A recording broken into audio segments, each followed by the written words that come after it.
A select few tradie and service-based businesses do core values right, but most make a total hash of it and don't have any written values at all.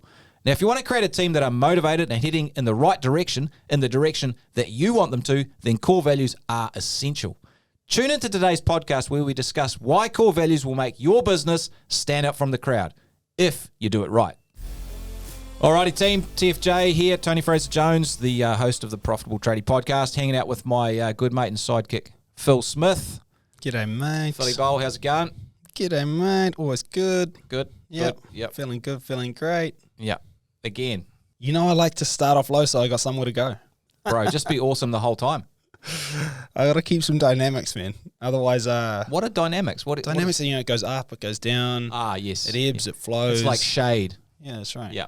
Yeah. It's like winter and summer. Yeah, I mean, if you don't have one, the Good other and one's bad, no yin good. and yang. That's right. Yeah. If it's all good, then you don't know what good is. Yeah, if it's all No good, contrast. then none of it's good. It's just standard. We do actually talk a lot of rubbish at the start of this podcast. Yeah. Yeah, I mean, like you do anyway. I do. In fact, we talk a lot of rubbish in the office, so it's kind of like this is just the way we are. It fits, I guess. It does. Any man, what are we, anyway, any man way, what? Yep, good. What are we talking about today? Mate, we're talking about core values, which is basically, Core values. it's the guiding principles, that actually just guide your business activities. So I know that when you're knee deep in jobs and projects and you're struggling just to keep everything going, thinking about core values for your business can feel a little bit of a later thing at best. But to grow a super successful business, this stuff really counts. It's super important. So core values are important to you and your team members so that you know how to behave and interact on a day-to-day basis. It's basically how we do things around here. Yeah, what's acceptable and what's not. It's kind of like the, like you said, the guiding principles for how it all works. That's it. Yeah, super important. And yeah. I'm sure you got a story to I have got a story that before home. I get in there. Like a lot of people, if you're listening, you may not have any written core values, but you kind of do have core values anyway, because there are certain way things are done. So you want to make sure that this is actually like proactive. You just don't leave this stuff I want to be chance. clear actually on that. Everybody has values. Yeah. I mean, like it's who you are, really. Yep. Like your values are who you are, and everybody is someone. So therefore, everybody has core values within themselves. And what this is really about getting the core values of everybody in the team and finding that common ground. So it's like, you are who you are as a person. I am who I am as a person, but who are we as a team? Yep. I think that's really what it's about. And there'll always be a bit of that. You can't have no culture. You have our culture. But it's defining what that is, because otherwise, how do we reinforce it? How do we use it? How can we make it a tool? Yep. Otherwise, it's just kind of a abstract concept. Yeah, and I know for a lot of people listening, like, well, I just go and do jobs, and like this is kind of all a bit fruity and woo-woo and out there. But I can tell you the guys who are really crushing it, they put effort into this stuff because it's really all about team and creating the right team culture and creating a strong team. And 100% having a great team is the key to success in business. Totally. If you want to scale up profit, and more importantly, you want to buy time back and have a great lifestyle, you need an amazing team. Yeah, because it's crucial. You want to be able to go on holiday and know that things are good, and not spend like 2 weeks getting ready for the holiday and then 2 months cleaning the mess up afterwards, because that ain't a holiday, right? Well, to be honest, I mean, I just want to be able to get up in the morning and know everything's going to be all good. I mean, like, go on a holiday, sure. But if we even take a step back from that, without having the team, doing things the right way and, adhering to our core values and being a great team and performing, forget the holiday. It's like, how's today going to go? Like, am I going to make it to 4 p.m.? And that's right. If every day is a hellhole in your business, that ain't fun, right? That's right. And I think, honestly, like, if we look back, like, I think the reason why our business is good, honestly, I think it's all off the back of core values. Like, this is our biggest strength, I would say. 100%. It's something we do incredibly well, and it's been instrumental for everything that's happened. Totally. And I think, I didn't quite know how to approach this episode of the Profitable Tradie podcast. And I think today maybe we'll just talk about what we do, because we do this really good. Yeah. I'm not afraid to say that. It's not a big-headed comment. It's literally like we owe the success to that. So 100%. I mean, 100%. Yeah, hopefully it's valuable for everyone. Yeah. Story time. Sit around the campfire, guys. Nick, maybe a pseudonym, like a made-up name, but it's definitely a real person. But I just want to drop Nick in it.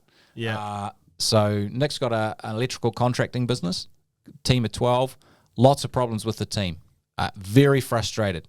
So the comments that I've heard from Nick several times is that hey, I've laid down the law to my guys, but they just don't seem to get it. I've laid down the law. I love that saying. It's like, when I know someone's saying that, they've probably got team problems. Anyway, so if you find yourself doing that, pause. Yeah. Please don't say I've laid down the law. Don't lay down the law. On. Anyway, but the team doesn't seem to get it. And the problems are things like, all those annoying things, not getting job cards done, calling in with every small issue that, you think that they could solve. They are qualified tradespeople, but they seem to need reassurance all the time.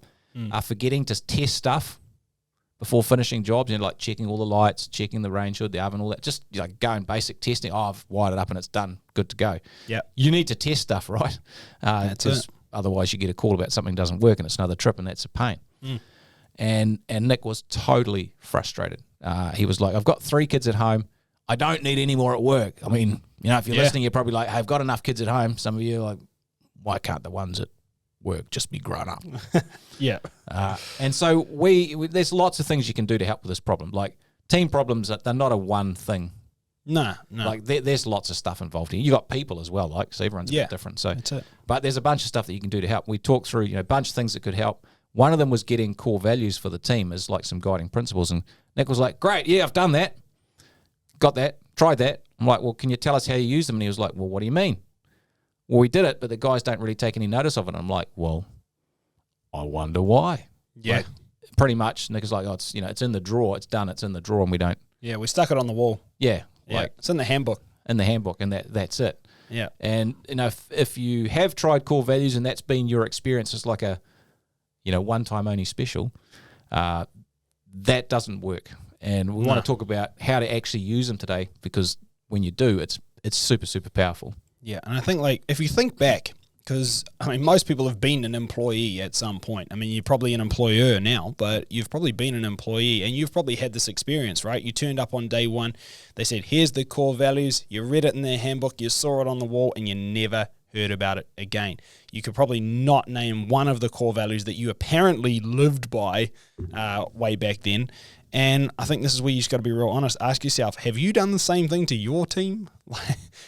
Sure, you might have core values, but do you really use these? Like, do the guys even know them? And often people will say to me, I've got core values. I'm like, cool. If I went up to any of your guys and said, hey, what are the core values? Could they tell me? And if the answer is no, then you don't actually have core values. You just wrote some stuff down one time. Yeah. It's not the same thing. And, I'll be straight up. Like, if you have done some core values and written them, that's better than... Yeah, you made a start. It's a start. And, we actually prepare these podcasts. I know it may not seem like it sometimes, that we're just making shit up on the fly. Well, there's usually bullet points that get thrown out. Bullet points that we should talk about. But I found it really difficult to figure out, what was the best way to approach this topic. And for me, I think it's like, well, how do you actually use core values? And that's what I really want to hit on today, because then if you're listening, you can understand why they're actually important. Yeah. And then we can maybe at another time talk about, well, how do we actually make them? Because that's another whole kettle of fish. Kettle of fish, that's right. But if you don't understand why it's important, then there's not really much point. Yeah. So if we don't have core values in place, we'll run into some problems, right? Yeah. I think the first thing is that your team don't really understand what is acceptable behaviour, or what how we roll around here. That's a big thing. Yep. Second thing is your business is vanilla. Ugh. So vanilla is like, it's just like, it's the same as everyone else. It doesn't stand out from the crowd, both for your clients, but for me, more importantly, for your employees and potential employees. Yeah, prospective employees. This is huge. It's massive. And our members in our $1 Million Tradie program who are great at team, they live core values. They're on their website. They talk about their values in their social media. They weave them into the interview process. And, potential employees are like, the good ones are like, wow, I've never seen that before. Like, you guys really... you dig this stuff, you're into it. Yeah. It's like they've landed on the mothership. This is like, I've arrived home. This if we haven't defined it and we haven't defined our culture, then how can I fit with the culture? And a big thing with your team for performance and for retention of staff, all that, it's all about feeling of belonging. But how can I feel like I belong if I don't know what the hell I belong to? Yeah, it's just like every other business that you rock up and you maybe have some beers and barbecues occasionally. Yeah, I can't belong to I give you my time for your money. That's not a feeling of belonging. That's a feeling of you own me. I don't want that. It's very sort of one-dimensional and transactional, which is easy come, easy go, right? That's it. Which is not what we want in the employment relationship. Totally. But if we get this right, big upside. team knows what's accepted. Your business can stand up from the crowd, and they know what's acceptable as well. I think that's important. So you've got like the guardrails or the guide rails there that you can point people to, maybe when they're going off track as well. Yeah, 100%. And it actually allows people to play harder. I've said it once, I'll say it again. I mean, like if you think about, imagine a little bridge over a stream in a country road. Now, if there's no guardrails on that bridge, like none at all, it's just a platform. I'm going to slow right down going across that bridge because honestly, like you're worried, right? Like you're like, I don't know how fast I should go across this. So just be careful, make sure I don't drive off the edge. Now, imagine that same bridge, but it has guardrails on it, like nice, big, strong guardrails. It's the same width, but I'll gun that at 100 k's an hour, on a country road and just go straight across. It just gives you that feeling of certainty. Like I know I can't go wrong, and therefore I can play harder. I can move faster. I can take more initiative because I know where the rails are. I know what my acceptable, non-acceptable behaviors are, so I can go as hard as I want within those parameters. And I think that's the thing, is this will actually allow your team to work harder and play full out when they know what the boundaries are. Yeah, 100%. Yeah, should we talk about how we do this? Yeah, like I think the best way to do this today is, why don't we just talk about what we do? Because I think this is a superpower that we have, and something we definitely share with our members as well. And when they pick this up, this is amazing for their teams. Yeah. Well, should we start with our core values? Yeah, so we have 5 core values, and really simple. So one is learning. Next one is great experiences. Third one is honesty and integrity. The fourth one is results driven, and the fifth one is world class. And this is the thing with values. Like if you just have those words, it can be a bit difficult for people to figure out what they actually mean. Yeah, they're just buzzwords. Yeah, they're buzzwords, and they probably mean different things to different people. So what we've done, and I think this is super helpful, is we've actually gone through and described in some detail what they actually mean. So maybe we'll pick apart learning. Like that's a really good one for us. So we're a business coaching business, and we coach trade businesses, plumbers, electricians, painters, glazers, tilers, landscapers, all that. Not builders. Love the builders, but you're slightly different and special and have some other needs which some other people are better at helping at. Yeah. So we need to be great at learning, because basically our job is to teach people stuff. Yeah. So for us, learning means 3 things. It means we independently research and learn marketing, personal development, and business development strategies as people. Yeah. It means that we love to do that. Yeah. So it's just something we do because we like it. It's not something we do because we have to. So people who love working here at Profitable Tradie just do this stuff. Yeah, well, we listen to podcasts, we read books, we're on Audible, we're on YouTube. Like, we're always learning stuff, business stuff and, personal development stuff. Often health stuff as well. Yeah, honestly, sometimes I just want to learn about random stuff even. I might learn some physics stuff. I studied physics and biology at uni, and I still enjoy learning some of that sort of thing. So. Yeah, so we are people who have a real desire to learn stuff. So that's the first thing. The second thing is every team member brings learnings to the table that improve the business performance. Yeah. And so that actually plays out in how we run the business. So when we have a team meeting or meetings, each team member is expected to bring a learning that week to the table that they share with the rest of the team. Yeah, and if you don't bring one, you're out of the meeting. Simple as that. Yeah, and you look like a right clown. Yeah. Because you're not upholding the values. So hang on, man. We're learners around here. Like, did you not do any learning this week? Yeah, you have to do learning. Yeah. And if they bring a weak learning, it's like, huh?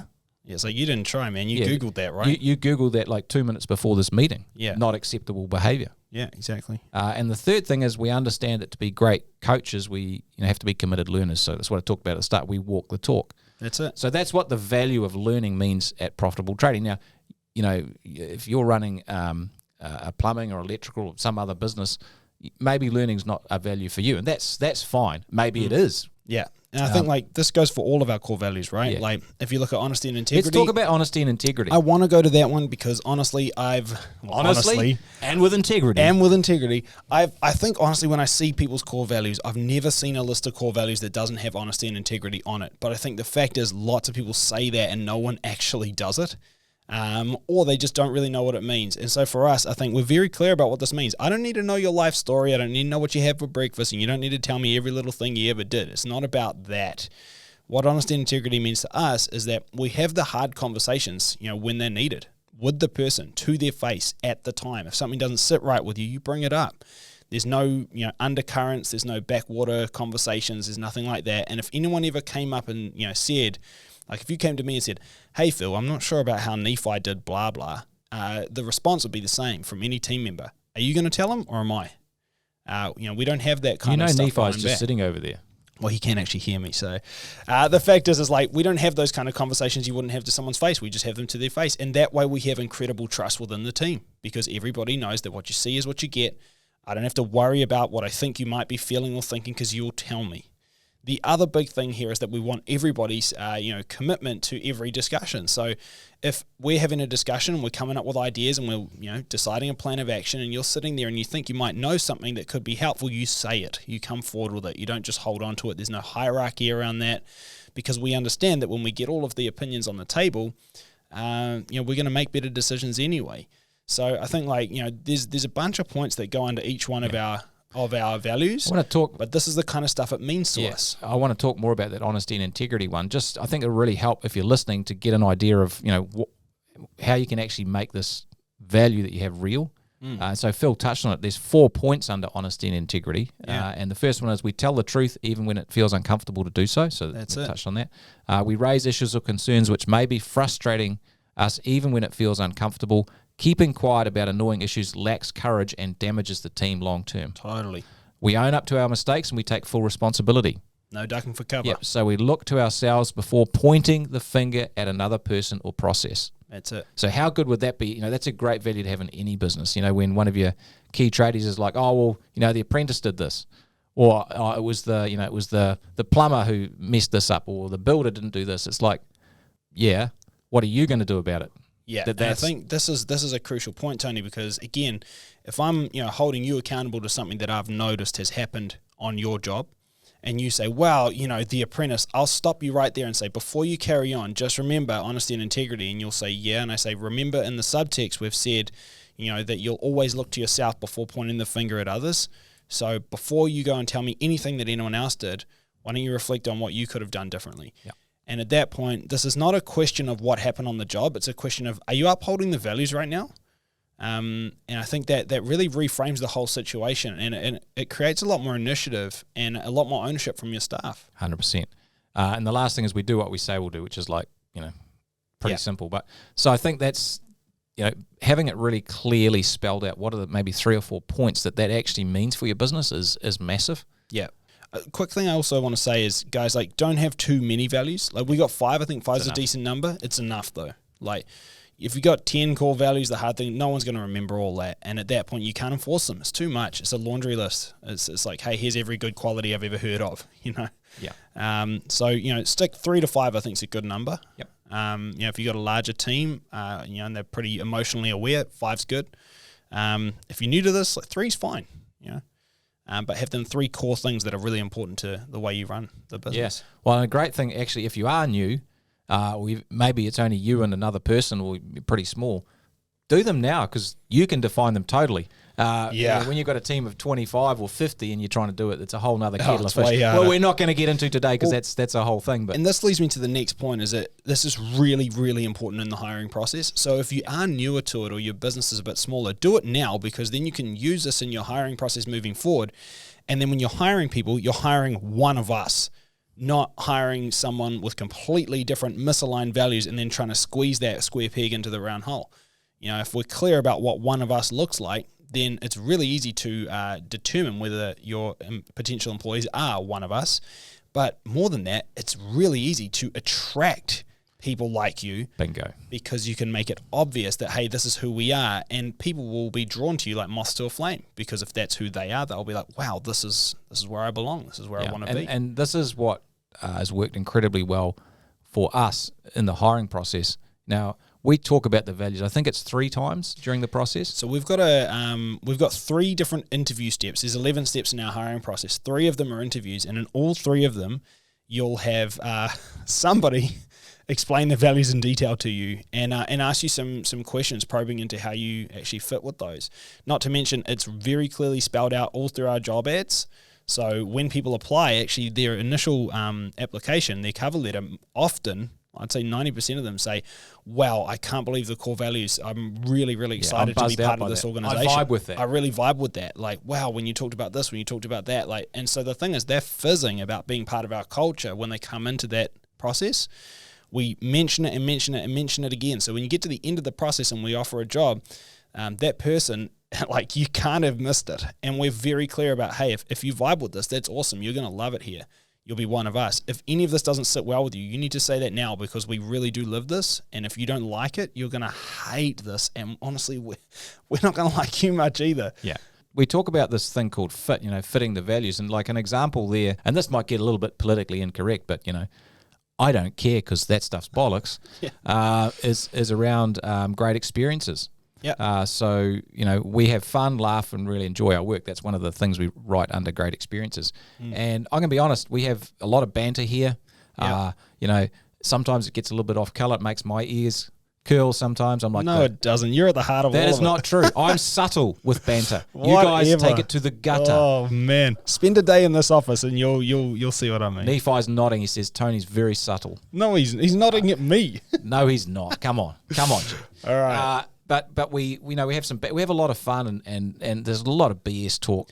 Yeah, now, if we tell jokes, we have a laugh. Yeah, it's, and so during the hiring process, when we're interviewing people, we tell jokes and we behave the same way as we do at work, so they get a taste for it. And we ask them, do you enjoy banter? What is banter to you? So, because some people, they just are not wired that way, and we've made mistakes in the past where we've hired people who've just like found that they just were kind of awkward with that stuff. They didn't like it. They didn't like it, or it wasn't them, which is fine. There's no judgment in that. It's not one's right or one's wrong, and there's places and times for banter.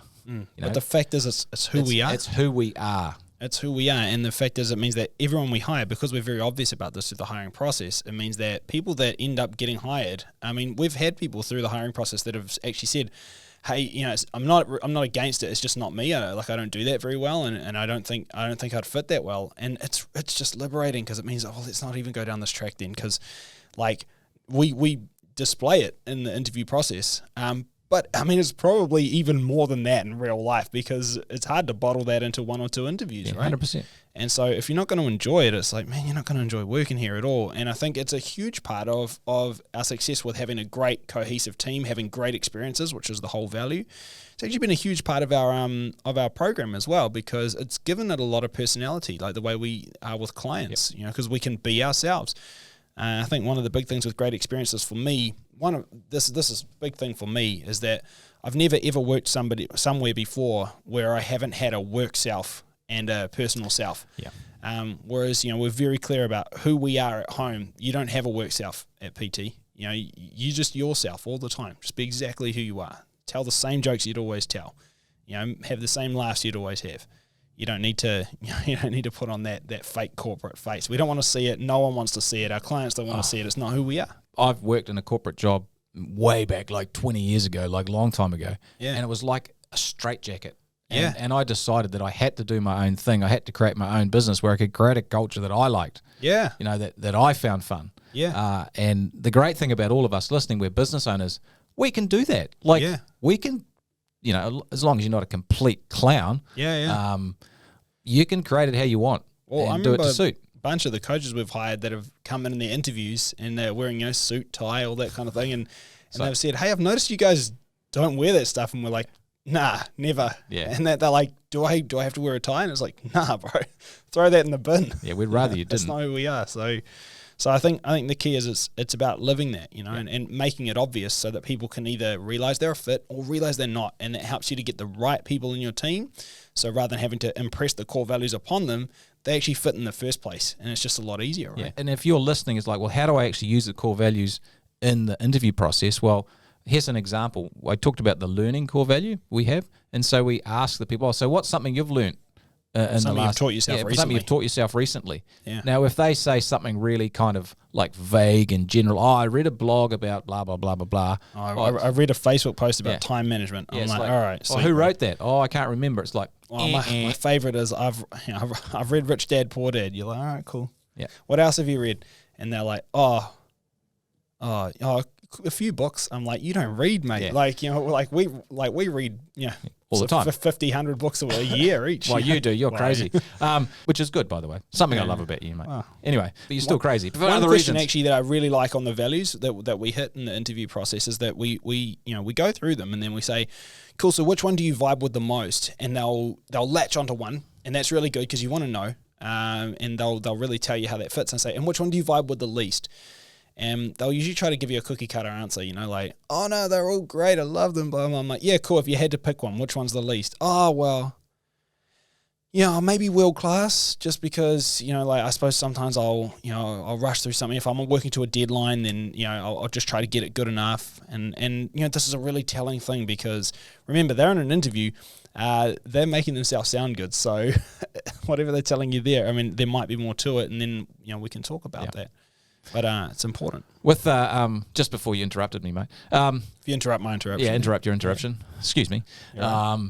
With that learning one, when we ask them that, if they talk about someone that we know that's a winner. We know they've listened or read something from ClickFunnels or Russell Brunson or Steve Covey. You read Jim Collins. All those sort of books that are the stuff that we know that they're like, this is the mothership for them. It's really simple. And so the thing is, well, what questions can you ask in your business that make sure? Well, it's interesting actually. All the best coaches that we've employed, when we've asked that question, it's gone on a 5-minute tangent talking about your favorite books and what you got out of them, and this book versus that book, this author versus that author, and it's funny. You can tell the ones that really do this. That simple question opens up a whole line of chat. They open up. They light up. Yeah. You talk about great experiences. You talk about banter, and then they start talking about different topics, and a bunch of banter starts. Whereas if that doesn't happen, if they just go, "Yeah, I'm cool with that," you're like, really? Because someone that's really into banter would be doing it right now. That's right. Yeah. So definitely the hiring process. We do it in our team meetings. So we do an appreciation where we have to show an appreciation for one of the team members, and when we do that, we say we show that appreciation because of this value. Yeah. So it might be maybe Phil's done something, gone above and beyond the call of duty, and it's like, Phil, really appreciate it when you did this. I love that, man. That was results driven because you really wanted to make sure that the clients had an amazing experience and got a great result. And so we tie it to the values. So we're always reinforcing the values. In the team meeting structures. And this is important because it means in order to do that, like each team member has to, call an appreciation of another team member, link it to a value, which means each team member needs to know the values inside out or they won't be able to complete that task. So it really does reinforce it. Plus, it's just a great thing to do to be acknowledged and reinforce the fact that it's good to be upholding the values. So it's a simple exercise, but it has, quite a profound effect. Impact. Yeah. And the other thing is it's regular. It's every single week. So the thing is, values don't get brought up once every 6 months in an alignment day or something like that. Like this happens every single week. It's important to be regular, Phil. That's it. Should we talk about performance issues? I want to touch on this. I feel like you want to talk about this. I do. I think the big thing is... I reckon you should do that. This is one of my favorite places to use the values because I think when we talk about performance issues and we have difficult conversations with staff, a lot of the time we try to talk about the circumstance. What happened in this instance? There was an overrun on the job. What happened here? Oh, it's the apprentice, it's this, it's that, blah, blah, blah. Or you might say, hey, I've noticed you've been coming to work late, pretty regularly. And you've got to have this difficult conversation. But the thing is when I talk about the difficult conversation in the context of what's happened in this circumstance, it becomes about this circumstance. Problem with that is that the person will always have reasons why they did what they did.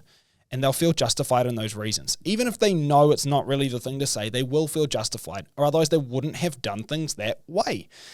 So the hard thing with that is that if we talk about this circumstance, I'm going to push what I want to push, we'll have the difficult conversation, but you don't really buy into it. And that's why values is going to change that whole game, because if instead of talking about the circumstance, I talk about how your actions didn't fit the values, now it's whether or not you're playing by the rules of the team, not whether or not you did the right thing this one time. And so, for example, you've been turning up, late relatively often.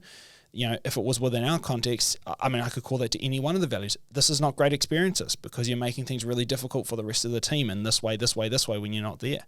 This is not world class. World class people are going to turn up on time, and they understand that when I'm 5 minutes early, I'm already 10 minutes late. This is not results driven. We've got stuff that we need to do right from the kickoff of the day. Yeah. So if you're 5-10 minutes late, you're not getting the same results as you could have been getting. But the point is if we pull this back to the values, then it becomes about, hey, this is who we are as a team. You're supposed to be part of this team. Like, man, you belong. So why are you not playing within the rules? And then people will always soften a bit to that because they want to be part of the team. They want to belong. So they'll be like, man, damn, I'm letting the team down. Rather than, oh, well, actually, I made this decision for a reason. Or dad's just telling me off again, or mum's just telling me off again. Off for the sake of it. So it really just flips the script on that whole situation, and it makes it about whether or not you're upholding our team initiatives and whether or not you're being part of the team and playing within the team's rules, rather than I'm telling you off for this one time. And it's incredibly powerful, and it's almost like positive peer pressure. Yeah. Kids at school get the negative peer pressure, but this is like using the peer group to actually moderate and manage the behaviour. Yeah, 100%. Amazing. So that's super juicy, man. I think the almost extension of that, or another part of that, is we actually include our values in our performance review process. Yeah. So in the template that we have for our our 6 monthly reviews, and if you're not doing reviews with your team, please start. You need to do that at least every 6 months. It's very important to give them some love and some feedback and have a discussion about where they're heading. But we have the 5 values, and we grade people, I think, 1 to 5 on each value. 1 being you're absolutely terrible at this, and 5 is you're crushing it. You're exemplary. Yeah. And we have some of our members, they do that as well, and they actually get the team members to vote on how the people are upholding the value. So they may have 10 people in the team, and that's 9 people voting on how you uphold each value, and they get an average score. Yeah. Very, very powerful way of getting that positive peer pressure happening. So include it in your review processes as well. Well, it's huge. I mean, like, if you're upholding the values, then if you're doing all of that really well, you should be actually pretty high functioning team member. And if you can uphold the values really well and be useless somehow, then maybe the values need work. Yeah, the values are not so good. But there is that scale that I think you see a lot, which is if you look at performance on the one axis and you look at values fit on the other axis. Obviously, low performance, low values fit. Get rid of that person immediately because they're bloody useless. High performance, high values fit. I mean, golden handcuffs that person. That's the best. But here's where it gets interesting. If you're high performance, low values fit, that person needs to go. Yeah. They're a pain. Because sure, they might be getting good results, but they are ruining your business. They're toxic, and they're destroying the culture. And they're going to lead to the low performance of everyone else. And here's the other interesting... other people will leave. Well, that's right, yeah. And then the other one is, high values fit, lower performance, then you don't necessarily get rid of them. The thing I'd be asking is, have I given them everything they need to succeed? Because if they're really that much of a values fit, but they're not performing... Maybe there's a skill gap I didn't see, or maybe they're in the wrong seat. Different job, different maybe role, they'd be good different type of else. work, whatever. Yeah. I mean, I can think of a landscaping client who had a very long-standing employee who they made an operations manager. Great values fit, really struggled with that role. Yep. Switched them to the estimator role, crushing it. Yeah, awesome. Classic example. Just a different skill set, somebody who's set. better at. Yep. So I think the thing is, someone who's a great values fit, I'd be looking at, well, if they're not performing, then where's the gap? But if they're a bad values fit, I don't care how they perform. You're out, mate. Yeah, they're toxic. Bad apple's going to ruin the bunch. 100%. So see you later. Yeah. So I think the key thing is that the core values, they define the DNA or the culture of the business. Yep. And I think what we tried to do today is just talk about how you use them, and I think that it's incredibly powerful. It's definitely one of the key. Well, it's the key thing I think that has made our business work well and be a great place to work. Totally. And for a bunch of our clients as well, are really biting into this stuff. Yeah, totally. No, it's huge. So get amongst it, guys, and let's land this plane. Yeah, sure. Core values are a powerful tool to get your team all pulling in the same direction. But your values have to be alive. They have to be visible in your business to really make them work. That's the key to it.